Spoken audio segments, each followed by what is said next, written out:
நான் உங்கள் மலை பேசுறேங்க. வணக்கம். நீங்க நினைக்கலாம், உன்னை கூப்பிட்டா நீ வரமாட்டேன்ற, போனா போக மாட்டேன்னு நினைக்கலாம். நான் என்ன பண்றேன்னு எனக்கே தெரியலங்க. என் பேச்ச நானே கேட்கறது இல்ல. அப்புறமா உங்க பேச்சுல நான் எங்கெங்க கேட்க போறேன்? நீங்க நினைக்கலாம், உனக்கு தான் எல்லாமே தெரியும். எனக்கு என்னங்க தெரியுது? கடலுக்கு அடியில நடக்கிற மாற்றம், அந்த மாற்றத்துக்கு ஏற்பதாங்க நான் மாறுவேன். நான் எப்ப அமைதியா இருப்பேன், எப்ப ஆக்ரோஷமா மாறுவேன் எனக்கே தெரியாதுங்க. நீங்க தாங்க கொஞ்சம் எச்சரிக்கையா இருக்கணும். என் மேல நீங்க கோவப்பட்டு எந்த பிரயோஜனம் இல்லைங்க. மழை பெய்யும் போது மரத்துக்கு அடியில நிக்காதுங்க.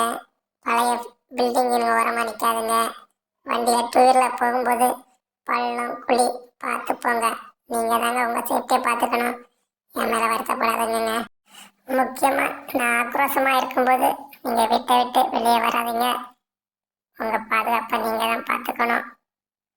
என்றும் உங்கள் டிவிஆர்.